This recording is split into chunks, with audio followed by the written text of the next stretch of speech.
Moi boa tarde, grazas por habervos esperados ata aquí a esta clausura que facemos hoxe como no primeiro momento deste ciclo que empezamos a finales de marzo de conversas en Irmandade para coñecer máis, para saber, para agadarnos tamén da nosa historia e para celebrar o centenario das Irmandades da Fala, que nacían na Coruña en 18 de maio de 1916. E quixéramos pechalo con unha estudiosa desa época, Goretti San Martín, profesora na Universidade da Coruña, na Facultade de Filoloxía, no Departamento de Galego-Portugués, na actualidade vicepresidenta da Deputación da Coruña, e unha investigadora en todo o que ten que ver coa lingua na época das Irmandades da Fala e tamén, moi en concreto, con Ramón Vilar. Iso é do que hoxe nos vai a falar, explicamos a Goretti, non que a maioría destas conversas quixemos de verdade que fosen unha conversa que ten que ser entre vós e ela que é verdadeiramente a sabedora, pero quizás para empezar, para que non empecedes vós e empezo pois falarnos un pouco de se verdadeiramente foron as Irmandades da Fala esa primeira iniciativa consciente de normalizar a nosa lingua, se comenzaron de cero ou había antecedentes verdadeiramente que expliquen ese 18 de maio que sucedeu antes, que nos poida axudar a comprender o que verdadeiramente nos parece unha explosión moi maravillosa. Ben, a verdade é que hai antecedentes, por suposto, antes das Irmandades da Fala, houve moitas persoas pioneiras, mesmo, vamos, moitas décadas antes, non? Que tamén tiveron un pronunciamento moi importante a favor do galego. Non precisamos remontarnos o que podría ser a figura de Sarmiento, ou de Pintos, ou de Rosalía, senón que inmediatamente antes había un caldo de cultivo para que nacesen as Irmandades, con reflexións sobre que estaba acontecendo, que sucedía, que era o que estaba a pasar, por que o galego non conseguía chegar a determinados ámbitos. Había reflexións importantes ao respecto, mesmo algunha das reflexións, había unha persoa que logo foi moi importante nas Irmandades como Aurelio Ribalta, que desde Madrid estivo apoiando en todo momento todo o que despois fixo Antón Vilar Ponte, mas, claro, o que había unha diferenza, que sería o apartado fundamental, é que coas Irmandades iso faise dunha maneira colectiva, planificada e sistemática, dunha maneira en que non é única exclusivamente unha persoa que teña. O exemplo máis relevante que podemos poñer en contraposición e que ademais significaría outra cousa se estivese escrito en galego, foi unha obra, un opúsculo pequeno dun autor moi importante. Eu creo que era interesante que todo o mundo lese e que o coñecese, porque é un texto, a verdade, que é breve, pero moi significativo e é un precedente do pensamento das Irmandades da Fala, que son as consideraciones sobre a decadencia e a rehabilitación de la lengua gallega, que escribiu un profesor de filosofía de Lugo, Manuel García Blanco. A verdade é que é un texto que, se en vez de lerlo en castelán, se o lemos en galego, e se non o pasan, dicimos, isto é da época das Irmandades, non polo que di, o que ven dicindo, ademais, con ese título que tan consideraciones sobre a decadencia e a rehabilitación, é dicir, un estudo que intenta ser objetivo, que intenta ser científico, onde di, pois, por que está mal a lingua galega, que lle pasa, que acontece.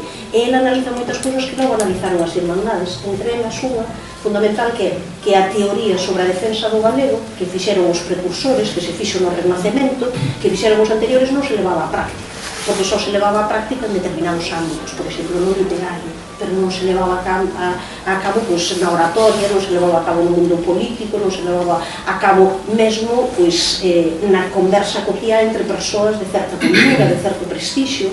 Entón, el di, isto así non pode ser, o que ten que ser a xente consecuente, non se pode crear o que é unha especie de elite, decía Manuel García Blanco, unha cousa que foi fundamental nas Irmandades e non de hoxe, o que provoca esta dualidade idiomática, esta especialización, de que o galego sexa para o campo, para o rural, para certos ámbitos de usos populares e novos puntos e para outro, o que provoca é a división clara da sociedade, e iso significa falta de cohesión social.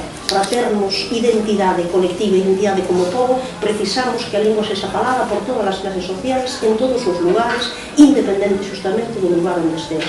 Eso decía dunha maneira, pero ademais clarísima, e poñía moitos exemplos de incoherencia. Foron incoherentes os precursores, eses autores literarios que logo despois escribían en castelán as súas cartas, dicía tamén que foron incoherentes os cregos, non? Que fora da igrexa falaban en galego, non, coa xente, pero despois na igrexa cambiaban de idioma, poñía moitísimos exemplos. E claro, el mesmo, pero está moi ben, non? El mesmo nota este texto do ano 1912, pon unha nota e di, eu tamén son outro incoherente máis, non? En castelán. Diredes, pero que fago eu, que estou escribindo todo isto, que estou facendo en castelán, cando eu falo galego, galego é a miña lingua, teño orgullo de ser galego, pero recoñezo que nin sei, nin tal, e como hai tantas incoherencias, pois que tanto teño unha máis, non? Tan importante foi este documentiño, que eu creo que era relevante. Desde logo, se estivese feito en galego, sería a primeira peza de sociolingüística galega importante e coherente, que o que fixeron as Irmandades nos primeiros números da nosa terra foi comezar a traducilo. Mais que traducilo, eles non sabían quen era, porque Manuel García Blanco, probablemente porque o tema era espiñento, non asinou cos senomenteiros, senón cos iniciais, MGB.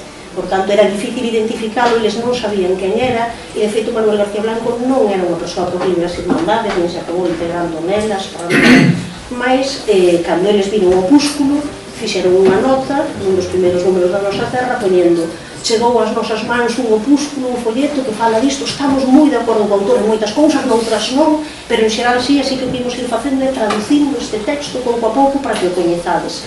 Eles fan unha traducción non literal, non unha traducción exacta, senón unha traducción en que xa, claro, ano 1917, este texto que viña de 1912, o que fan eles é dicir, ímolo adaptar xa a terminoloxía que xa estaba usando o incipiente nacionalismo. Entón, xa poñen cuestións que teñen que ver, por en vez de falar como unha terceira persoa obxectiva, como se fose un tratado científico, eles intentan meter para nós, intenta decir quen son as persoas, non por que está pasando isto no caso galego, quen son os voces xenerosos e quen son as persoas, non os imbéciles escuros que nos están levando aquí. Eles fan unha adaptación realmente do texto dele, e fan durante varios números da nosa terra, e logo queda cortado, non? Probablemente acabaron sabendo quen era Manuel García Blanco, ou el non quixo identificarse con, pero o certo é que hai. Pero vamos, o que eu quería dicir que é relevante, tamén fala Manuel García Blanco de dos aspectos que logo as Irmandades van retomar, como toda a tradición en xeral de reivindicación da lingua, tamén fala Manuel García Blanco de por que será que as mulleres non o queren usar. Digamos que é un esquema repetitivo, porque as mulleres de clases medias e de clases altas será que tampouco queren usar o galego, que problema haberá na súa falta de utilización, un tema xa clásico que xa viña desde Pondal, que Meliñas da Tuña falar de galego, e que ainda chega aos nosos días. Agora, que é a diferenza cos Irmandades da Fala? Que as Irmandades da Fala planifican conscientemente e din, este é un traballo colectivo, este é un traballo que non pode ser aquí e tal, senón que temos que decidir xuntarnos, tomar unha serie de decisións, estendernos por todo o país, vertebrar o territorio e facelo de tal maneira que sería crear organismos colectivos, institucionalizar, teñen clara unha idea que é moi moderna, que é o galego non se vai manter só, que é o que pensan algunha xente, só, cada quen que fala o que queira e tal, senón que hai que planificar a recuperación da lingua galega. Esa é unha diferenza moi grande. Manuel García Blanco era un observador moi atento da realidade, pero non tiña como objetivo chegar a eso, as Irmandades, esa é a diferencia importante, non? Abrirse un montón de cuestións que poderíamos, como unhas gallas dun árbore, non de mulleres, a cuestión esa que vemos de actualidade, non dis o que sucedía daqueles, por que nos decimos que hoxe teñen actualidade total o pensamento, o traballo, o xeito de entender a lingua galega ou tamén outros aspectos, non? Porque os defendemos, o sea, porque os reivindicamos como actuais completamente. A ver, creo que en certa maneira hai que reivindicalos como actuais, porque, xa digo, este tema da planificación é un tema moi moderno, é a cuestión central deles, non? Temos que conseguir crear organismos, entón crear organismos, e din, necesitamos que o galego estea na ciencia, pois hai que fazer un seminario de estudos galegos, temos que conseguir, necesitamos que o galego chegue á prosa, que non estaba, e por tanto temos que facer novela, e eles chegan a tal punto que, claro, repártense, e din, ti a estudar arqueoloxía, ti a estudar isto, e ti a facer novelas longas, non? Xa moitas veces se comentou ese tema de que Otero non era que lle encantase facer novelas longas, non? E el mesmo dito que ele tiña alma de poeta, tocoulle facer novela longa, pois ia facer, eran moi fiadillos neso, non? E dicía, cada quen ten que estruturarse e decidir que teñen que facer. E nese sentido, esa idea de colectividade, de planificación, é unha idea moi moderna, non? Pero aparte diso, non? Aparte desa cuestión, non? Desa reivindicación, eles tiñan claro que non se podía facer nada que non tivese unha idea de consciencia. A idea fundamental das irmandades é a idea de ter vontade consciente fronte a esa idea de falar galego, non? Porque sí, porque é o que te transmitiron, non? Eles tiñan claro a idea de que temos que ter e temos que ser capaces de inocular a idea de que temos que ter vontade de falar galego. Iso representou moi ben, non? Por iso eu creo que nos achegamos moito a figura de Ramón Vilar Ponte, cunha maneira que é así, eu creo que moi gráfica, non? Ramón Vilar Ponte, cando tivo o seu primeiro fillo, repartiu algo que hoxe sería revolucionario, xe fai tal que era, pois vamos, chamamos a atención, repartiu unha fotografía do fillo cunha lenda abaixo, como se fosse un recordatorio do autismo de hoxe, non? Pero o que poñía abaixo é, aquí tedes, non, o primeiro rapaz, o primeiro infante, non, diría a súa terminoloxía da época, non, o primeiro infante nacionalista que vai ser educado, que sen pertencer ás clases labreras, nin artesás, por tanto, non sendo das clases baixas, vai ser educado conscientemente na lingua gloriosa, non, que están facendo rexurdir as irmandades da fala, non? É unha idea, non, que vamos a ser capaces de reverter esta situación. E esa é unha idea de optimismo que ainda hoxe temos que ter por circunstancias diferentes. Eles estaban realmente nunha situación moi mala, non? Eles estaban nunha situación, daremos conta que Murguía, que viviu tantos anos, dixo, non, nos últimos anos da súa vida, afirmou aquilo de que nos últimos 50 anos pasara algo que fora brutal para a lingua galega. O brutal que decía Murguía é deixaron de falar as clases altas. Esa era o que Murguía vía con escándalo. Dicía, 50 anos pasaron, foron 50 anos só, desde que eu, cando era pequeno, todo o mundo falaba galego. Viñan as clases elevadas e falaban galego, o señor, o xornaleiro, tal, daba igual. E agora resulta que non, as clases altas non falan galego. E para Murguía era un choque. Como para nós é un choque, o maior choque que temos nós, non? Desde esa idade a cando éramos pequenos é que agora as crianzas non falan galego. E antes había moitísimas máis que hoxe. Dicimos que nos últimos 50 anos que pasou? Fundamentalmente a decadencia brutal do galego na xente nova. Para Murguía era, neses 50 anos, o que pasou foi isto. É, pois, unha persoa que, pois, daquela tiña moita relevancia, non? Como Emilia Pardo Bazán, por exemplo, dicía, o galego non pode chegar a ningures, non vai chegar, porque ten algo de artificial, porque ainda non o falan os que o escriben, non? Botando cara esa incoherencia. Escriben, sí, moita poesía, moitos xogos florais, moito tal, pero logo esa xente que o escribe non o fala nas súas casas, falan castelán, nas cartas privadas falan castelán, o que se nos di tantas veces das incoherencias de Murguía, de Rosalía, non? E tal.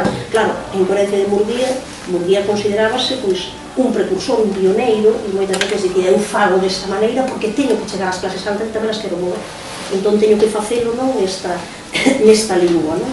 Eles tiñan esa idea de optimismo de que todo se pode reverter, e nese sentido eu creo que nós temos que ter tamén esa recuperación, non, da idea de colectivo, de facer un traballo que é conxunto, de que todo o que se estea facendo é importante, de que podemos reverter a situación, a pesar de que a situación sexa moi mala. Eles a iso fixeron algo que é moi importante, que é ter optimismo e considerarse vanguarda e modernidade, e ser capaces de relacionar, eu creo que é algo que tamén entre nós hoxe queremos que é fundamental, relacionar o uso do galego con modernidade, fronte a quen quere situar iso no atraso.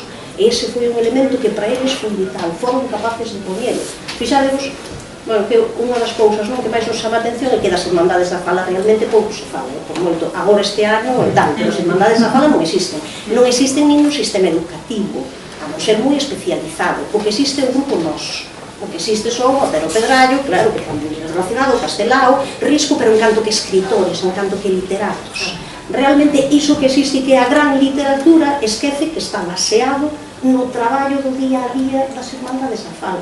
E iso é justamente, non, digamos, o que nós temos hoxe que saber. Para que haxa, non, esa brillantez e tal, ten que haber moito traballo por debaixo. A xeración nos opacou a xeración das irmandades, que foi realmente quen puxo grande area, máis grande area, máis grande area, sendo poucas persoas, pero foron moi relevantes. Abriron mundos e camiños, non, moi diversos, non, moi importantes, non? Entón, nese sentido, eu creo que lles debemos, non, que hoxe temos que beber no que din, non? Hai outras persoas que din iso, claro, agora, neste ano concreto, falase moito das irmandades, pero léese pouco sobre as irmandades, e eles tamén tiveron moitos conflitos. Por exemplo, Vilar Ponte, que é unha das persoas máis, digamos, coherentes, radicais, intransixentes, que diríamos hoxe, non? O tema lingüístico, foi unha das persoas que estivo un día ou outro, en canto se crearon as irmandades da fala, ele comezou xa a chamar a atención sobre que todo o mundo ten que falar galego, que é isto, hai que levar isto á práctica, non pode ser, non? Entón, cando pasaron 3 anos, publicou un artigo moi significativo que todo o mundo debería ler, que vai sendo hora, que di, levamos 3 anos, xa fixemos o traballo, xa nos espallamos, xa creamos asociacións de amigos e irmãs da fala en moitos lugares, xa está ben, de aquí podemos transisir e contemporaneizar e tal, pero a partir de agora, por favor, o noso interlocutor, a persoa que fale con nosco, que fale que lle peta nos en galego e tal, isto non pode ser, non podemos seguir así, porque temos, e é iso, o punto de inflexión que supuxeron é levar a práctica a teoría que estaba claramente asentada en defensa do galego, e dicir, esta é a nosa práctica, e ten que ser unha práctica firme, constante, unha práctica que, claro, a pregunta empezaba, e vou rematar aí, vou dando voltas, pero para acabar nun sitio, que era que ti dis, por que debemos actualizalo? Porque fixaremos que eles mesmos deixaron actualizado tamén. Ramón Vilar Ponte escribiu tamén un texto que todo o mundo debía ler, porque Ramón tivemos unha fortuna con ele, que Ramón viviu até o ano 53, é dicir, así como Antón morreu no 36, non? Son as dúas persoas que se di que crearon as irmandades da fala, este outro debate, que as creou, se Antón se Ramón, para todo o mundo é Antón, non? Case todo o mundo temos na cabeza Antón, dixo, daquela dixo bastante máis próximo, no segundo ano, despois de crearse as irmandades, Antón fai un artigo onde di foi Ramón quen me deu a idea, eu quen me dei a práctica, porque eu era xornalista, tiña as posibilidades, que eu desenvolví o que Ramón tiña na cabeza que tiñamos que facer, non? Ramón Vilar Ponte, xa, pois eso, no ano 51, deixa escrito que foi Antón, non? Parece que xenerosidade, probablemente sexa, como di moi ben Emilio Insua, non? Que é un gran estudioso das irmandades, e probablemente foron os dous, non? Tiveron a súa parte, porque un é o quen o pensa, outro quen o materializa, non? E sería o mesmo, pero eu quería iso que Ramón, no ano 1951, presenta o seu discurso, non? De ingreso na Real Academia Galega, que se titula A xeración do 16, como ele lle gustaba que se chamase. E nese libro da xeración do 16 fai algo moi valente, que é decir os nomes de todas as persoas das irmandades, que agora parece que é fácil, pero daquela, vi no ano 51, nomear este que fixo este, un que está asasinado, un que está no exilio, outro que está tal, un por un, este fixo isto, este dedicouse a isto, puxemos en activo isto no teatro, puxemos en activo isto en tal, puxemos en activo isto, falando de teatro, que hai aquí moitos expertos en teatro. As irmandades da fala tiñan claro que, ademais de prosa e de novela, tiñan que chegar a xente a través justamente da significación de que a xente vise tamén como as clases altas falaban en galego nas obras de teatro. Isto foi un dos problemas para eles, e un dos problemas tamén relacionados cas mulleres, que parece que moitas delas decían, porque eran actrices, porque eran tal, pois tuves moitos ser actrices. Houbo, pois, Toxos e Foles, que comezou no ano 1915, sin que houvese actrices. Chegou Xaime Quintanilla e dixo, aquí as mulleres tamén teñen, non? Empezaron eran os homens os que facían o papel de mulleres, até que en determinado momento custou, e foron obras moitas veces as que impulsaron eles moi vanguardistas, de pelexar contra moitas cousas. Pero retomo o fío. Ramón Vilar Ponte decía na xeración do 16, decía, escrito no ano 1951, dito, os da xeración do 16 queren unha Galicia sin renuncias, queren unha Galicia orgullosa de ser. El foi tamén quen deixou dito, nós non decimos que coas irmandades empezase a defensa do galego, como imos decir iso, non somos tan soberbios, pero sí que comece ese cultivo sistemático e premeditado da lingua, e sí que fixemos isto de levar a lingua unha calidade literaria como nunca tivera, unha calidade en todos os seus aspectos da vida. El fala sempre en presente, continúa vivindo en presente, que é algo moi importante, claro, e se non pasase o 36, non? Señores, por favor, que non pasase o 36, porque ele, de certa maneira, está sendo a ligazón, non? Como é hoxe a ligazón ainda, pois foi a súa filla, Teresa Vilarchau, até que viviu querendo pasarle a todo o mundo pois, o legado de Ramón, ou hoxe Elvira Varela Bau, ou de Elvira Bau. Entón, ese queremos vivir en presente, queremos actualizar, non, ese legado como un legado que hoxe creo que tamén é básico e que ás veces esquecemos, que é o legado de que a literatura e a lingua son o mesmo proxecto. A defensa da literatura galega, a defensa de intentar falar e dialogar cos autores e autoras que están escribindo hoxe é fundamental. Cando hai un baixón, en xeral na literatura galega, é que está vendo un baixón na lingua.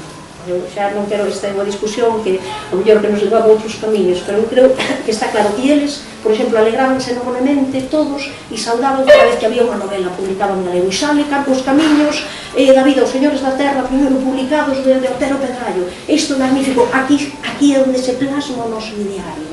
É dicir, celebraban cada unha das novelas, cada un dos textos, cada un dos tal, como dicindo, aquí estáse cumprindo, non? Cada vez que está vendo. E logo tiveron algo tamén moi importante que é conseguir a internacionalización da cultura galega. Algo moi buscado tamén a través das súas relacións cos cataláns, con outros povos. Ramón Vilar Ponte foi un defensor a ultranza de que o nacionalismo era internacionalista. Algo que hoxe parece que se esconde, non? Parece que ás veces que se dicir, non, o nacionalismo é ideacionista, estamos nunha burbulla, non queremos nada que saber do resto dos povos, non? O seu foi un empeño moi claro de que o sentimento nacionalista que no té é internacionalista, busca a relación e pon sempre exemplos de todos os povos, non? De todos os povos que loitaron, non? Pola súa independencia, que loitaron polas posibilidades de seren povos libres, non? E di que a forza, non? O sentimento nacionalista é solidario e internacionalista. Así que hai cantidade de elementos de hoxe, deles que hoxe son actuais e que temos que continuar cumprindo, non? Actualizando como corresponde no ano 2016, pero dicindo traballando muitísimo tamén, por exemplo, contra os prexuizos que hai a respecto do galego. Podemos que Ramón, bueno, non sei se xa, é que xa falou, vou parar. É certo que unha das preguntas que tiña que ver con eso xa que estás contando, non? Que, bueno, pues para os que de novo non somos expertos en nada, si que un dos grandísimos nomes é Antón Vilar Ponte, Ramón Parezo, irmán de Antón, non?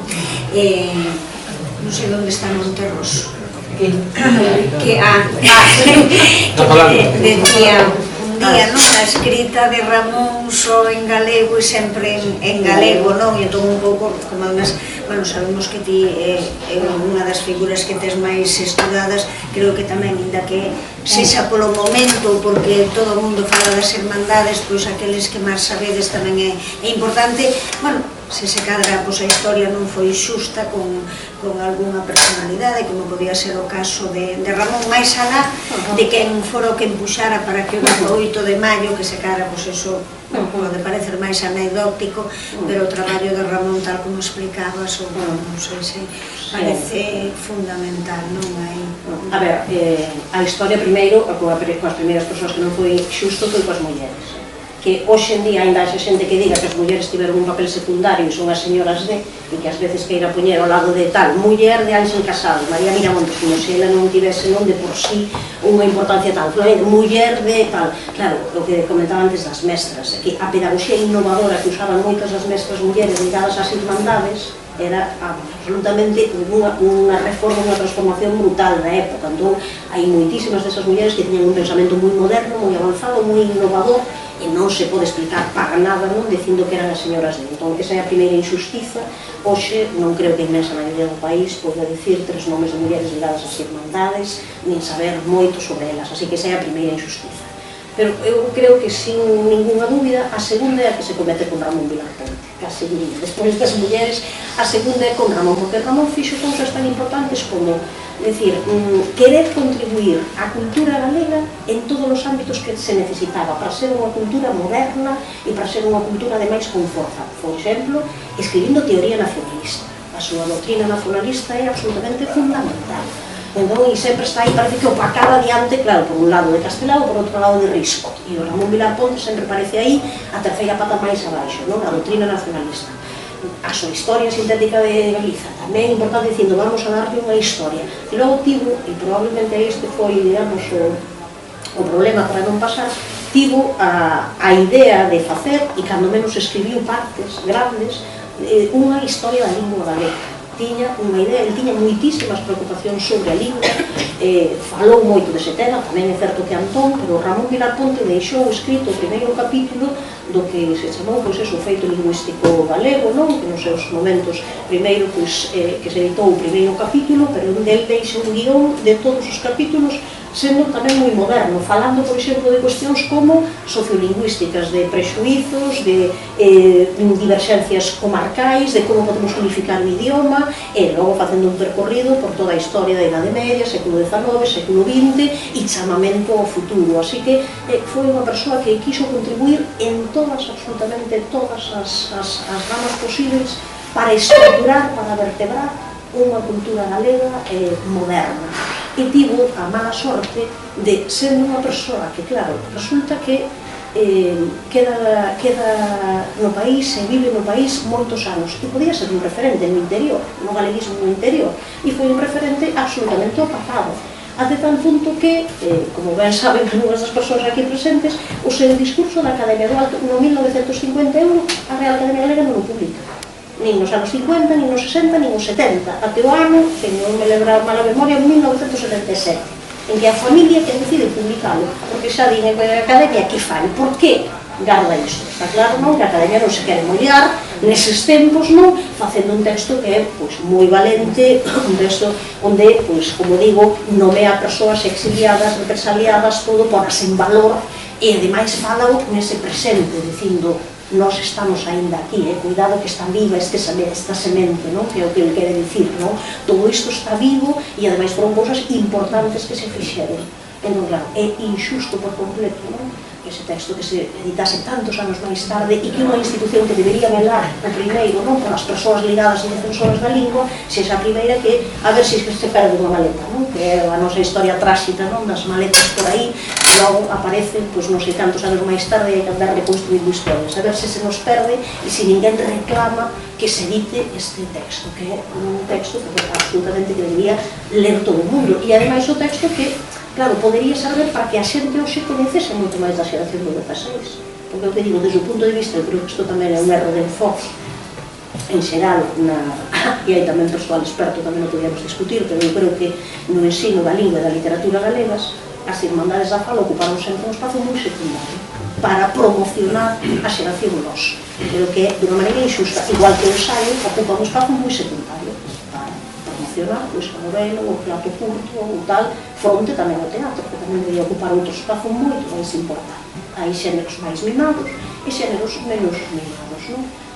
Tamén, non? Haberá que pensar por pouco, teria tamén outra discusión, non?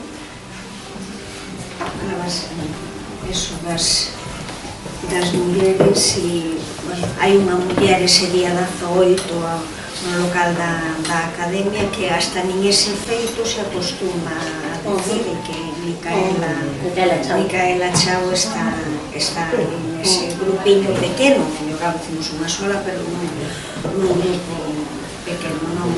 Seguramente aí tamén hai multitude de cousas por investigar, non? Do caso das mulleres. Sobre todo o que habería que facer é ser capaces de algo que temos aínda por facer, ser capaces de buscar o punto, porque eu creo que tampouco podemos pensar que as mulleres tiñan un papel importantísimo dentro das irmandades. É evidente que nas reunións políticas a maioría eran homes, que non eran os cargos, non, e tal, a maioría eran homes, e tampouco podemos pasar e dicir, non, está claro que se correspondía exactamente igual que aínda hoxe, que pouco a pouco que se vai avanzando, pero temos que ser capaces de calibrar que no seu xusto punto aí había mulleres que achegaron moitísimo e que achegaron moito desde a súa perspectiva, da igual sendo actrices e combatendo os prexuizos para sair aí a escena falando galego, desde a perspectiva de axudar desde o mundo educativo, importantísimo. Creo que o papel das mestras das irmandades é un papel que estudaron algo algunhas persoas, entre elas Abela Rivas,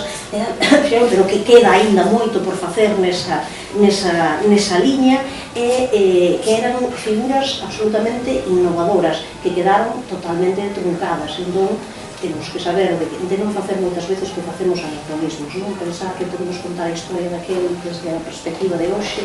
Entón hai persoas que tendemos a decir ou ben as mulleres eran as mulleres de non serviron para nada, ou ás veces tamén de dicir, claro, hai algunhas unhas poucas que eran como heroínas, nin unha cousa nin a outra, pero o certo é que hai un grupo de mulleres absolutamente interesantes e moi relevantes sobre as que como que pesou unha lousa e parece non que hai que hablar até dicindo o nome, non? Para que alguén diga, mira, simplemente esta persoa existiu, non? E iso é o peor que lle pode pasar a toda a invisibilidade, pensar que, pois iso, que non existes e que non estiveses. Hai moi pouco ainda nun acto público relevante onde dicía que as mulleres das Irmandades non estaban incluídas. Entón, isto, mira, tamén temos que ser capaces de transmitir e de divulgar este coñecemento, de ser capaces de que isto penetre na sociedade, que é un pouco o que pasa, non? Eu creo que ao final somos capaces desde o mundo máis académico, pero desde o mundo máis popular non. Nese sentido, vamos, eu xa aproveito para felicitar aquí a SPA por facer estes materiais que deberían estar en todos os lugares. Eu creo que é un material importantísimo e que isto sí que fai por recuperar a memoria, a memoria de tantas persoas que hoxe deberían de ser coñecidas. Ás veces, son, creo que materiais deste tipo que saquen un pouco as irmandades e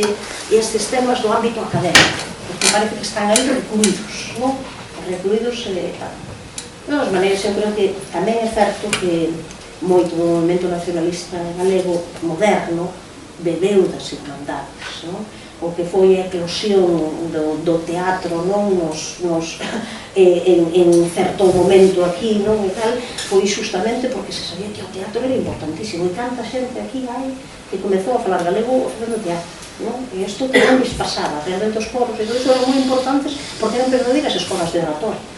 Unha das cuestións máis importantes que fixeron as irmandades foi aprenderte a falar en galego a xente que non o tiña como primeira lingua e que necesitaba fluidez. E iso, o teatro é unha escola, pero absolutamente bárbara. Eu creo, era, dicir, que deron en cuestións que hoxe estamos utilizando pouco. Tamén relacionar o galego co lecer, coas obras de teatro, con reivindicacións comprometidas, pero ao mesmo tempo que sexan de que a xente participe, que a xente participe de maneira directa. E iso é unha cuestión bastante importante. A visibilidade das mulleres 100 anos despois tampouco está garantida. Pensemos nas forzas políticas que teñen de portavoz, secretario xeral de tal, unha muller, non máis alá do Bloque Nacionalista Galego, porque non por ninguén máis. Entón tamén a situación 100 anos atrás tamén era mala como sigue sendo agora, non igualitaria, cando menos. Si que, para quen non o coñecedes, sei que algúns de vos viñestes en outras ocasións, pero outros non, si que logo podedes coller os guerreirados o que queremos achegar a todos os públicos, un pouco facer ese traballo que no caso da Diputación tamén estades a facer, e a través tamén de Hora Galega, se que tivestes ocasión, algúns de vos, de ver ese autobús que comezou aquí, que vai a chegar a todas as cidades e vilas deste país que tuveron algunha irmandade da fala, e creo que máis alá con esa idea. Eu creo que é importantísimo que non nos pase o centenario solo os que máis saben algo máis, que eso está moi ben, pero sería moi pouco. E a outra, eu creo que é tamén unha das cuestións que ti antes comentabas, o temor de que se fale das xentes das irmandades e non se lean, porque nos comenzábamos, recordo, un 11 de setembro, escribimos esa data da diada con un texto, a veces me parece que era de Víctor Casas, sobre Cataluña, entonces decía, bueno, pues Cataluña leva pedido, leva tal, e ahora xa non a escoitan, e entón decía o texto, e comenzou a noxenta campaña do noxento ABC. Entón lle preguntábamos a xente de cando creían que era aquel texto, entón, bueno, pues eso, de onte alguén e outros de hai 5 anos, para explicar de que o texto tiña, bueno, pues non 100, pero 98, 99, non recordo.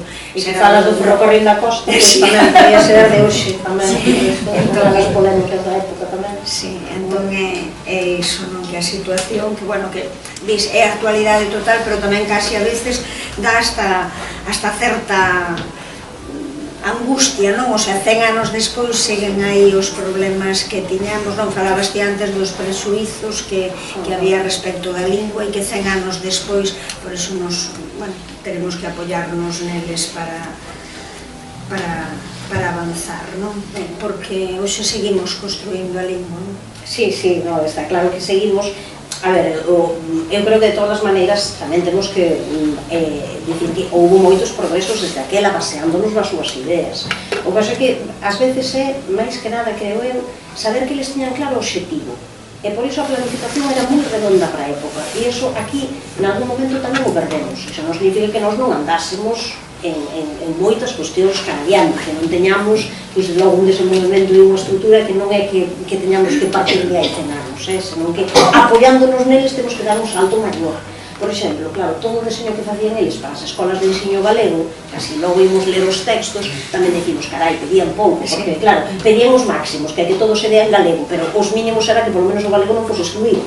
Non, o sea, que ás veces tamén estamos un pouco así nese tema, pero, claro, pero sobre todo é a concepción. Eles, por exemplo, que entendían no diseño galego era que o ensino tiña que estar enraizado no país. E, por tanto, tiña que ser feito en relación co medio natural e tiña que ser feito de tal maneira que os nenos partisen do concreto a aprender algo máis xeral e con moito orgullo do propio. Entón, claro, eso ás veces aquí sí que nos faltou, mesmo nas etapas en que houve máis promoción e máis posibilidades de ter máis docencia en galego, o certo é que sí que non conseguimos instaurar que a historia, que a economía, que a filosofía, que todo se fixese desde aquí, non que houvese unha visión, senón que ao final seguía sendo pois o mesmo que se facía facendo desde o castelán, pero en galego. Entón, non houve fora de algúns lugares onde se houve historia de Galiza, tal, ou de algún profesorado, ou de algún profesor docente que con moitísimas ganas que sí que o fixo, en xeral, non? Eles o que tiñan claro era a concepción, pero, claro, en moitas das cuestións, claro, cando eles pedían a cooficialidade e tal, o punto do que partían, non? Era peor do que temos agora, cando pedían o ensino bilingüe, non é? Nós levamos os últimos anos, creo eu, tan malos que ás veces que nos parece que agora temos que volver atrás. Non, cuidado, que todas esas posibilidades que temos no momento, non? En que se dé a situación e en que temos, tamén isto é unha cousa que hoxe sí que nos facía falta deles. Eles crearon entre grupos tamén que eran moi pequenos, porque eran poucos, todo estaba cheo de pseudónimos. Ás veces, cando apareces, Ramón Vilar Ponte era un dos que máis utilizaban. Ramón Vilar Ponte repunto, pero é Claudio Spasende, pero é tal, a cantidade, porque senón, claro, o mellor parecía que eran 4, o mellor eran 4, porque era a nosa terra, en unhas épocas parecía que eran 16, pero eran 4. Isto tamén nos pasa agora. Eran poucos, pero crearon o espello de que podía pasar algo importante e de que iso é tamén algo relevante que eu creo que nós neste momento tamén perdemos e que temos que conseguir recuperar. Ainda que sexamos, digamos, poucas as persoas conscientes, non con vontade, como din eles, con todo ese criterio de querer serlo por galeguismo, por idealismo, non por ruralismo, non por outro que logo recolleron outras persoas, ainda que sexa desa maneira, eles crearon dicindo, estamos no momento en que todo pode pasar, en que somos capaces de facelo colectivamente.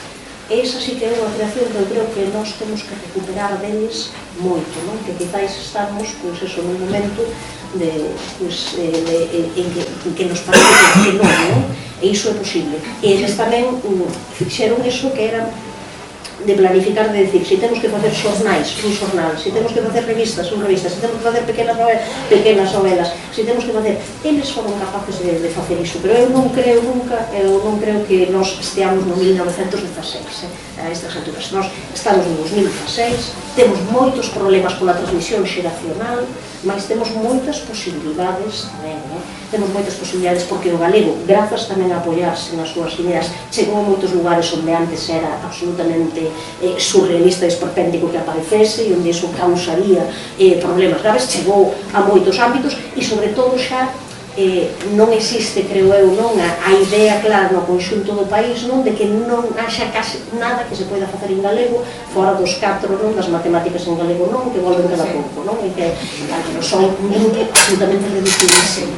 Así que, en xeral, iso conseguimos, iso conquistamos, e teña xente con moitísima formación, e ainda que ás veces o critiquemos e digamos, a formación non chega, pero a formación é necesaria. Sin coñecemento da lingua non pode chegar a nada. Entón, iso temo, entón, eu creo que tampouco nos podemos deprimir de que mal estamos.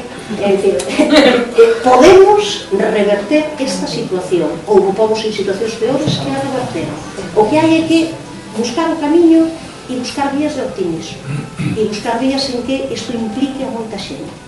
E iso é que sí que o conseguiron. É certo que, ás veces, Ramón Atombela, non, que houve moitas máis persoas, está claro. Detrás deles hai outros, hai outros, hai outros, non? E ese é un pouco a... creo eu que... Eles deixaron escritos o que lees agora e diste, bueno, casi parece soberbia, non sabes? Aquilo de estamos facendo algo que as xeracións que veñen detrás de nós saberán que é único, que tal... Faltanos hoxe orgullo ou solo optimismo. Ás veces eu creo que sí que nos falta un pouquinho de orgullo que eles tiñan, non? Algúnas veces, algúns dos seus escritos non poden nos parecer un pouco de orgullo demais, non? Que teñen en algún caso, non? É así un pouquinho de dicir, bueno, teñan un punto, pero que era necesario para o grupo. É algo normal nun grupo que se ve tan pequeno e que ten que pelexar contra tanto. Entón, é lógico, porque son criterios de autodefensa, non? Do máis normal. Non sei se nos falta, xa creo que quere falar a xente. Sí, veña, imos, empezamos por aí. Hola, boas tardes. Podes decir que un pesimista é un optimista que ten os pés no chan. Eu vexo que todavía non temos un diario generalista en galego, que nos julgados a veces hai que buscar un traductor porque non se pode falar galego. Que na rúa, según a propia Consellería da Xunta, cada vez falase menos galego. Os rapaces nas rúas, pouco galego se fala, cada vez menos, non? A Organización para a Normalización Lingüística e a Real Academia Galega, eu penso que non teñen pulos suficientes para mover isto. Entón, pensando nesto, plantexo. Sería bo unha inmersión do galego na enseñanza, sería bo unha refundación de Irmandades da Fala, sería, o sea, como vedes en xeral o futuro do galego, o sea? A ver, é que esa é unha pregunta non que daría para outro debate todo, non? Como vemos o futuro do galego. Eu xa comentei que é verdade, non? Que o galego nos últimos tempos, non? Como moitas outras cousas, perdemos moitos dereitos porque non sabemos que dereitos que conquistamos e que nos levou tempo conquistar moito tempo, como os dereitos laborais, como outros, como os dereitos, de repente perdemos en pouquísimo tempo. O dano que fixo o decreto de plurilingüismo, eso foi terrible. E é verdade, xa o sabíamos. Por que houve tal oposición ao decreto do plurilingüismo? Porque sabíamos que nos podíamos ver nesta situación. O tema de dicir hoxe que haxe a cantidade de nenos aos que o galego é extraño, fixademos, porque a oposición fundamental ao decreto do plurilingüismo era que había sectores, os sectores máis racionarios, que nin de broma querían que as crianzas tivesen unha terceira parte expostos ao galego. Decía que o galego tócalles aos meus, non vai a ser, non? Que os seus vivisen, non? Sin que o galego lles tocase tanto. Ese foi o elemento fundamental, e hoxe temos ese problema en riba da mesa, a caída da transmisión interxeracional, que o ensino por sí non a cubre todo, pero é un elemento fundamental, pero tamén ten que estar aí. Entón, claro que se fixeron danos desde a propia administración. Agora, eses danos, insisto, son reversibles. O galego para moitos nenos e nenas está moitísimo máis lonxe do que estaba hai 50 anos. Non podemos negar unha realidade complicada, pero dentro desa complicación é certo que temos cando menos, non, un coñecemento do galego, non, aínda que sexa teórico moitos nenos e nenas e que non sexan capaces despois de desenvolver, pero un coñecemento que pode dar lugar, se ti crees contextos de uso, a favorecelo e a que iso se estenda. É dicir, temos posibilidade de que esa legislación que existe ao respecto de algunhas cousas mude, que se modifique. Entón, claro, será, en certa maneira, sí que é certo que o mesmo que decimos para o 36, non? Este mundo sería outro, e o sistema educativo sería outro se no 36 non laminasen de tal maneira, non desaparecesen toda esa que era vanguarda social. Oxe, e tal, e que aconteceu toda esa xente fora. Entón, podemos pensar, e isto pasou nos últimos anos. Agora, pódese reverter? Insisto, de que sí. Ainda a situación non é tan dramática como para decir o galego desapareceu. Existe unha base social que ademais é moi consciente e que continúa utilizando o galego. Ainda que pasa? Temos que crear redes sobre isto, xa están saindo escolas para a inmersión lingüística, digamos, que fan pais e nais que se organizan e que din pola súa conta. Noutras épocas pensábamos, non vai ser necesario iso. Non sei, tamén se podía avaliar se nos equivocamos ou non, pero houve outras épocas en que dixemos non vai ser necesario iso porque o que imos conseguindo é que pouco a pouco se incremente e empezamos cunha materia, logo dúas máis, logo tal, chegamos ao 50%, nalgúns centros pasábase do 50% e dábase prácticamente todo, e estábamos nesas, e claro, de repente, cando iso desaparece, os pais e nais organizanse e crean. Se isto, desde logo, non muda, se non hai a vontade política, non queira de poder camiñar para outro sistema, van a xurdir moitísimas máis iniciativas, como as escolas semente, como tal, como outras que digan, aquí temos que facer algo para que isto mude. Mais eu, insisto, recoñecendo esa realidade, eu creo que tampouco nos pode levar ao que é un derrotismo de decir aquí non hai nada que facer. Porque digo, se fose por iso e se as irmandades da fala deixasen de facer o seu proxecto, ou se as clases medias e altas non había ninguén que o falase, eso estaría absolutamente barrido, probablemente nin estábamos aquí falando galego, moi probablemente, entón neste ámbito, entón iso tamén o temos que saber. Que máis cousas? No, que é curioso como esta pretería a Ramón Villar Ponte ainda sigue Vicente hoxe, por exemplo, no nomenclato da Coruña, que en lugar de poñer Más Vilar Ponte a Rúa de Visión Azul, onde, por certo, non sei se igual mercades, que viviu os seus últimos anos, moitos anos, Rafael Dieste, pois puxeronlle Antón Villar Ponte. E eu comentei unha xente chegada, realmente é unha inercia, porque Antón tivera a rúa que creo que non se chegou a efectivizar na cidade Xardín, en Teniente Coronel Teijeiro. Pero claro, de marzo a xullo non sei se chegou a poñer a placa incluso. Pero recolleron ese antecedente e puxeron a outra rúa Antón Villar Ponte. Cando puderon ter a oportunidade de poñer irmáns, como fixeron en Viveiro e en outras partes. Pero é así, tivo mala sorte e Teresiña estaba moi doída, como ti sabes. Toda a vida estivo loitando como un Quixote, con esa memoria do pai que non deu feito, pero realmente conseguiron a publicación da xeración do 16 e logo, pois, bueno, a doación do seu arquivo ao Parlamento galego. O caso é que non está exposto por ningún, xa estive ali a bucear. Pero creo que, bueno, se pode, ainda hoxe me comentaban que hai unha, conseguiron un dato aí dese fondo, sobre Castelao e Valle Inclán. Eso é que quero dicir que a veces onde un pensa que xa debía haber coñecimento e que debía estar todo normalizado, tampouco está. Sería unha loita continua e a todos os niveis. Pero eu son optimista, porque senón non estaría aquí. É dicir, son optimista da lingua e de todo o demais. Xosé Manuel. Sí, ás veces as comparacións son odiosas entre unha época e outra. Eu queria comenzar a intervención comparando, mas damos parabéns a Goretti por esta charla que nos convoca aquí e tamén a Mario Bravo, porque ela foi a principal organizadora destas conversas de Irmandade e penso que é bon recomendarnos aquí o seu labor de todo isto. Entón, obrigado as dúas, unha porque deu falar e outra porque organizou ao longo de todos os meses este percurso de palestras, conferencias, etc. Que tiñas pregunta.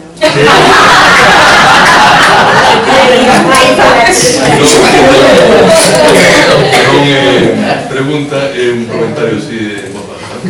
A veces dicía que as comparacións son odiosas.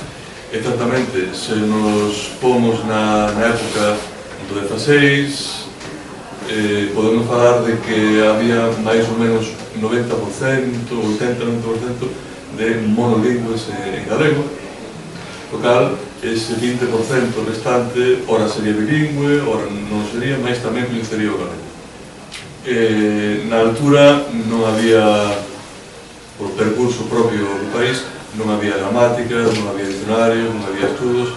Hoxe, 100 anos despois, grazas a profesores ben coñecidos como Freixeiro e Pilar e máis xente, temos estudos sobre lingua que sitúan o noso idioma á mesma altura que outras linguas do noso ámbito do punto de vista científico.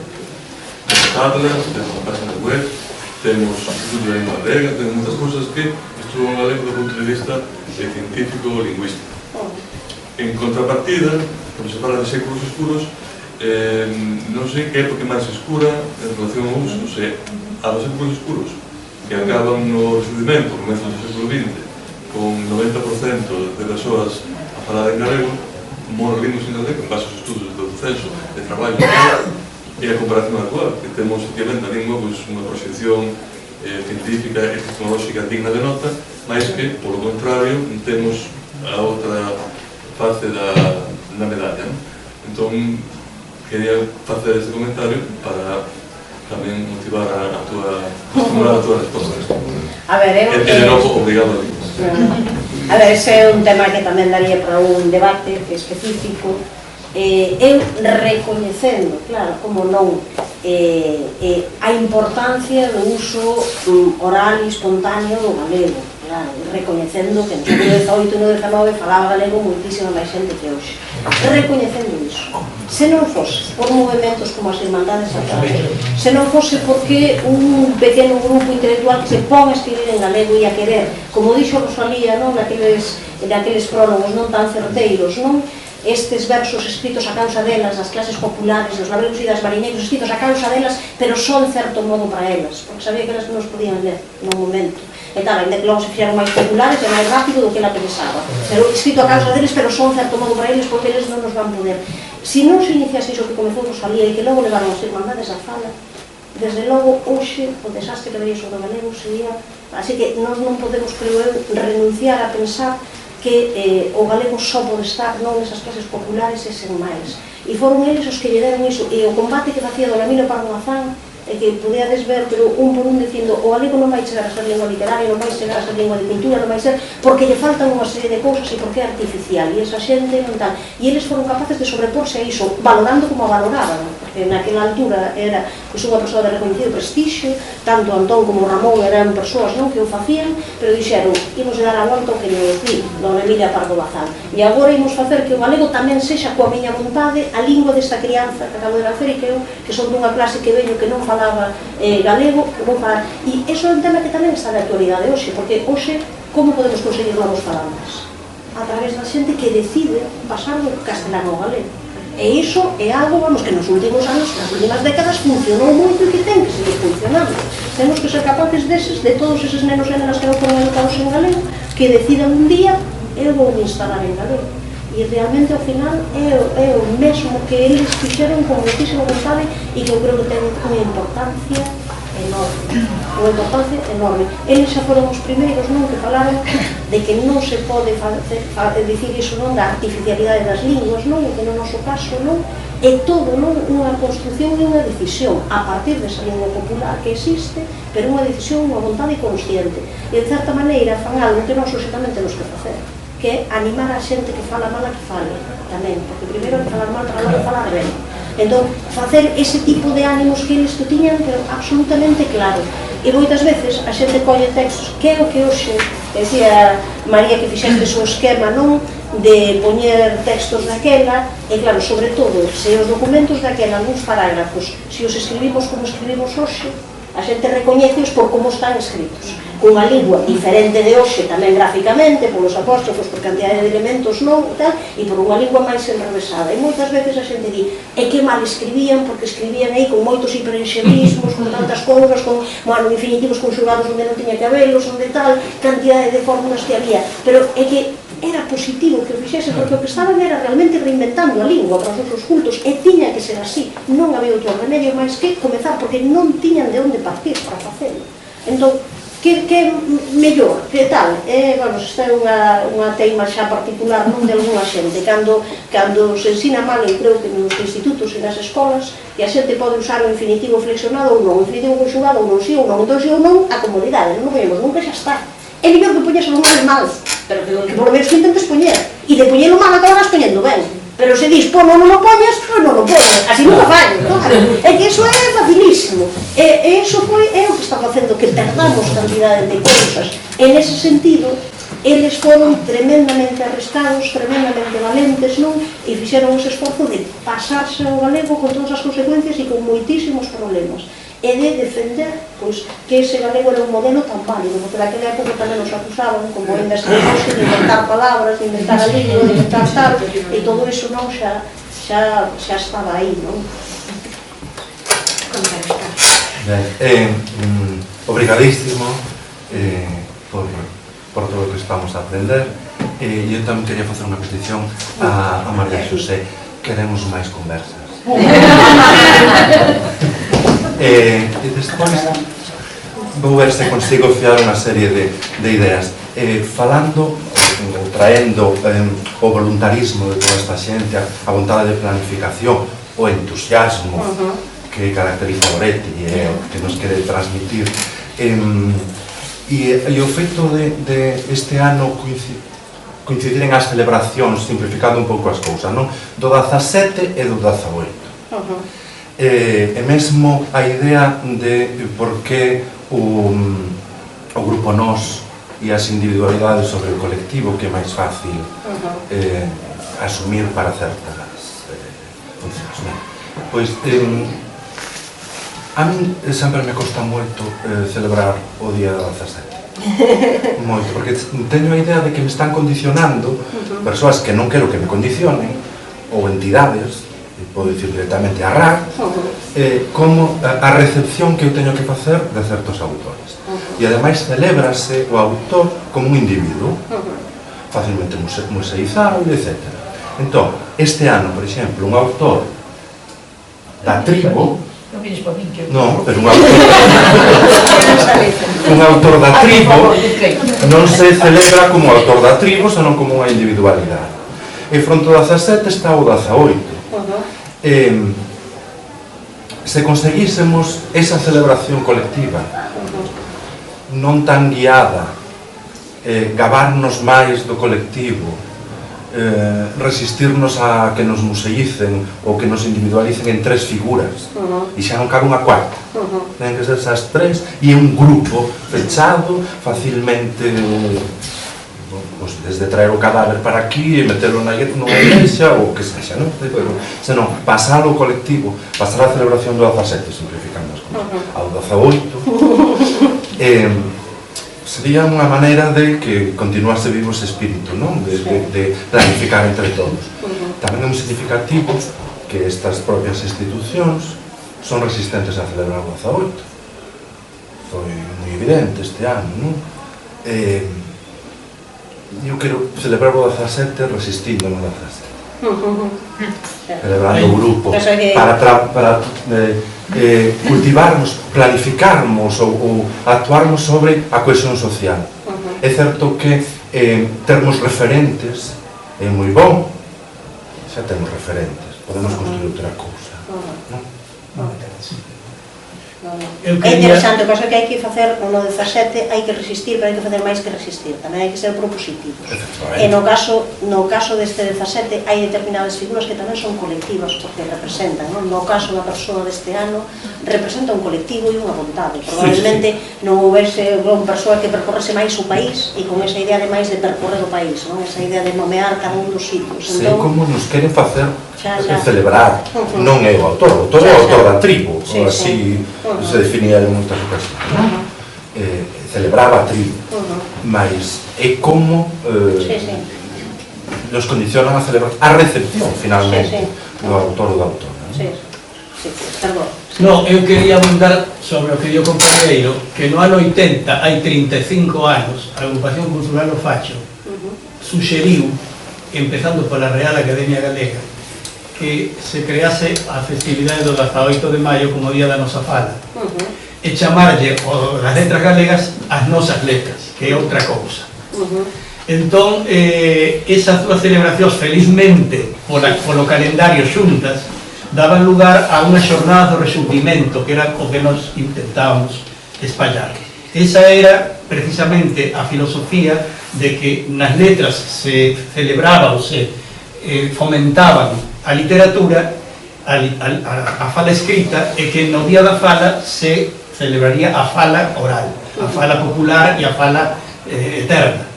Entón, eso chegou a Academia, recibiuno moi palaciegamente, correspondendo que les parecía moi boa idea, pero nunca a asumiron. Faltaba máis que asumisen unha iniciativa dunha agrupación cultural que non era, que eran 4 gatos tamén, non? Entón, por aí adiante, aínda sei que algúns grupos galegos da emigración, iba a decir do exilio, pois celebran o Día da Nosa Fala. Algúnha repercusión tivo, pero unha repercusión totalmente testimonial. Pero eu creo que a raíz do que dio o compañero perfectamente asumible hoxe en día, facer fincapé no 18 todos os anos, sempre, que sería unha maneira de manter viva a filosofía e a obra das Irmandades. Non sei por que non se vai por ese camiño, parece que houvese unha falta de comprensión desto que digo tan simple, a literatura, a letra e a fala, a escrita e a fala. A ver, eu non me nego, isto podemos estudalo e podemos decidir que empezamos unha campaña. Eu non pretendo tanto, Está ben, agora, o que é certo é que desde determinados sectores a reivindicación das letras galegas sempre estivo unida á reivindicación da lingua. Nunca se tomou única exclusivamente como a conmemoración da persoa e tal, independentemente de que fose, senón que iso foi ligado a unha manifestacións históricas en defensa do galego, a que nas aulas e tal se falase non tal. Ahora, que determinadas institucións só fagan, é certo, a súa conferencia e tal, sobre o que tal, loubando a determinada figura, vale, pero en xeral, digamos, a xente máis preocupada pola lingua sempre celebrou esa relación de lingua e literatura conxuntamente. Eso era, e de feito, vamos, as actividades que hai nos centros de ensino, en xeral e tal, van sobre todas esas cuestións, non van única exclusivamente, nin só, e sobre todo hai algúns autores e autoras que sí que se prestan a facer iso e hai outros que se prestan moito menos, e entón aí xa o tema da lingua era, agora a mí non me parece mal. Houve máis días para falar diso, e eu dixo, o 20. Sí, houve épocas incluso lembrade que a figura da Academia se puña outra polas organizacións populares nosas. Non aceptábamos aquela figura da Academia, non nos gustaba e poñemos outra. E houve esa época incluso de guerrilla, non? O certo, como un paréntesis, non? Pero cando fai 11 meses soubemos que Manuel María sería o autor homenaxeado neste 2016, a verdade que foi unha alegría, porque era un pouco así, é o centenario das Irmandades e é o ano de Manuel María, e antes cando ti falabas aquilo, é necesario teatro, se escribe teatro, e ademais era así, é necesario tal, pero de algún xeitos, a 40 anos despois, Manuel María, menos 35 anos despois, pois casi empeza a facer o mesmo, non? E a verdade é que nas escolas os soños na gaiola sabemos que casi o estábamos pedindo a berros e el responde a esa petición que se necesitaba. Entón, bueno, pois que de algún xeito tamén hai noutros momentos máis alá das Irmandades onde a xente responde e sabe que ten un designio marcado e que ten unha obriga co país e contesta a ela con toda a generosidade. Eu, en que digo isto, entendo que o que comenta Carlos, porque non só, podería poñer, que me ven a cabeza un exemplo que non debo dicir, entón vou calar.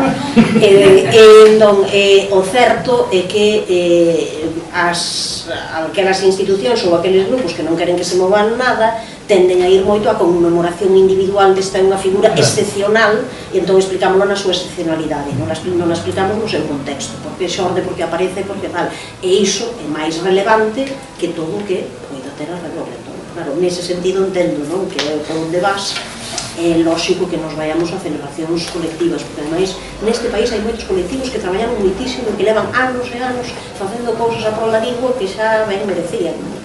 Non só celebrar a esas... Sí, celebrar o povo, claro, a festa do povo, a través do homenaxeado. Que máis cousas tedes por aí?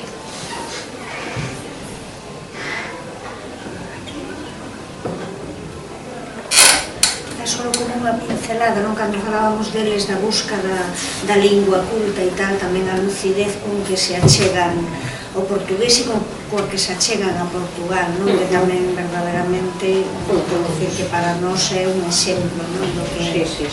Eles son os primeiros os que fan, vamos traendo, non só traendo grupos de teatro, intercambiándose con os escritores portugueses, traéndoos por aquí, bueno, facendo debates moi importantes, non, a respecto da lingua e da súa relación. Non teño algo aquí de María, xa, moitas, xa lle roubo a ela. É certo que o achegamento a Portugal, vamos, nesa época foi absolutamente necesario, e eles sabían que o xenio da lingua tiña que ser forzosamente mellor se mirábamos a Portugal, e a partir de aí quedou instaurado, non? Se non entramos tamén algún debate esporádico sobre iso, nestes momentos ese foi un debate que os impregnou, non? De maneira clara. Entón, vamos, aí mirar como referente, non? O sea, Castelao deixou nos seus debuxos, non? Pero todos eles, non? Independentemente da grafía que utilizasen, pero con referente no portugués, non? Como maneira de enriquecer o galego e como necesidade de achegar as súas culturas. Iso está, pero é absolutamente unánime, non? En todos os textos. A nosa lingua florece en Portugal. Claro. Alguna... Sí, hai xente que propugna que o galego que ten que facer é unirse a Portugal e a Brasil, co cal xa temos aí unha moeda de millóns de falantes e xa está arreglado. Vos consideres que esa é unha solución do sistema lusista ou pensades por a contra que eso podría ser a morte do galego? A ver, creo que non é que o galego se achegue, creo que dixerse ao portugués e ao brasileiro, é que o galego está achegado ao portugués e ao brasileiro. Realmente o portugués e o brasileiro naceron aquí, e a partir de aquí deron lugar ao portugués e deron históricamente, pero esas logo houve moitísimas relacións e moitas ligazóns, porque claro, sobre todo entre o brasileiro e o galego, é que vamos, a facilidade, a proximidade e tal é clara, total. Entón, a nós todo o que, claro, hai unha cuestión fundamental, todo o que poida facer ver, non, que nós temos, non, a través dunha lingua posibilidade, non, de comunicación, de transmisión, de facer que tamén toda esa cultura impresionante que se coñeza aquí unha cousa é iso, e outra cousa é facer referencias á grafía, porque a cuestión de grafía, desde a miña perspectiva, non é tan importante, pero iso aquí cada quen diría, iso non é tan importante, o importante é o orgullo desde aquí, e a partir do orgullo desde o galego, todas as pontes que se queiran, e ao mellor nesas pontes tamén ten que ir a grafía, pero primeiro hai que construir un orgullo aquí e cultivar todas esas relacións, e desde logo o que sí, eu creo que temos claro que é unha reivindicación histórica que non conseguimos, é que se aquí puidésemos escoitar as radios portuguesas, as televisións portuguesas, iso desde logo melloraría moitísimo o nivel de galego, independentemente da, non é un problema de grafía, é un problema de que a xente saiba falar, expresarse, recoñeza, teña toda esa fraseoloxía que perdemos, que moita dela está aí vivo, a sintaxe que perdemos e que hoxe está aí, entón todo ese tipo de cuestións, non? Escoitar o portugués, ler en portugués, ter esa relación, iso é fundamental, e nese sentido tamén se podía facer moito para mellorar desde esa recollida, porque de certa maneira, claro, recollemos igual que recollemos, eu estou xa contendo, claro, nos recollemos o que falaban os nosos vellos, non, que cada vez era máis achegado ao portugués. Eu digo sempre, claro, en miña nai marchou con 20 anos dunha aldea para unha vila, e miña nai sempre falou un galego máis castelanizado que as súas irmás, que todas quedaron na aldea, menos ela. Entón, eu sempre, vamos, escoitei a miña nai algunhas cousas, pero nos últimos anos da súa vida, miña nai comezou a dicir cousas, volvendo á infancia, que digo, ostra, mamá falando desta maneira, se mo chegas a dicir 10 anos antes, esta fórmula, esta outra, eu diría, non, na miña casa, eso non se di nin de broma, e de repente estaba escoitando. Entón, ás veces, hai moitos modelos de galego absolutamente xenuíno, puro, que ten que ver con iso, que estaba aí e que non o vemos, tampouco non o deixan ver, temos que ter a ocasión e a oportunidade, e niso, no portugués, hai moitísimo. Entón, poder escoitar iso, eu creo que é fundamental, melloraría. Hai palabras hoxe que nós asumimos como perfectamente e forman parte do noso como orzamento, que inicialmente colleronse aí e que é o lóxico, e senón estaríamos dicindo presupuesto, porque ao final hai algunhas formas que non nos van, non o de presuposto, xa non sei canto, ao final estaríamos dicindo outra forma. Iso non ten absolutamente ningún mal, non? E é máis unha cuestión de recuperar a fraseoloxía, a sintaxe, algunhas cuestións léxicas que perdemos, que non a cuestión da grafía, que xa sei que levanta moitas paixóns, que non é tan importante. É a que máis separa a grafía, a que máis separa é a ortografía. Xa, bueno. É a que máis separa, porque Carballo, que se escriba diferente nesa mesma lingua que son, é un caso pero exemplar, Carballo ou outros tantos. Pero é unha cuestión distinta, cando estou de acordo co de Carballo co que dis, porque o LHMH como Iota, eso podería ser, pero eso non é todo o No, pero digo que tampouco restan importancia a ortografía, porque aparente é moi importante no mundo, desde logo é o que máis separa neste momento. Para mí é o que máis separa. De feito, porque estamos baseados na gramática castellana, a normativa galega actual está basada no castellano. Entón, esa é unha aberración. Pero iso cámbialo dun día para outro. Claro. Podemos decir, iso dun día para outro ensinas nas escolas. De feito, supoño que sabedes, non? Creo que xa desto xa o comentamos moitas veces, cando houve o acordo ortográfico do ano do 2003, unha das cuestións que algunha xente non quería incluir no acordo era LHMH, porque é moi significativo. Sería moi significativo e sería moi distinto, non? Escribir España con NH e tal, e iso non gusta nada. Agora, eu a iso non lle chamo todo sistema, é unha cuestión simbólica que non...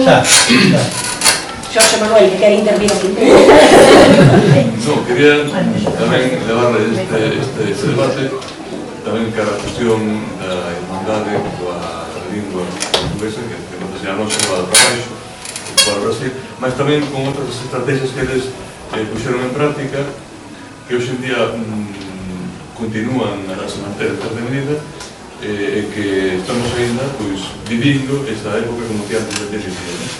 Estou a pensar, por exemplo, na utilización del léxico inicialmente rural, que foi ampliado semánticamente, e hoxe, hai moita xente que ven un vaga e non entramos para de eido a política, para de ceilar o país, de Grecia Ceibe, para de un pacto de persoas, para de espallar as ideas, para de debullar un pensamento, para de usa, por exemplo, exermolar unha idea, e todo eso, fundamentalmente, el léxico rural, que coñece justamente nesta época ese espallamento, porque así o quixeron eles, quixeron tamén ese chegamento, non só a lingua popular para adotar de maior especialidade, mas tamén a conexión coa lingua medieval, e tamén a conexión co portugués, que son as tres vías, basicamente, que se ponen en práctica, e que están moi claras nese discurso de ingreso de Losada Dieguez no diccionario, que di que a calquera parola, por ben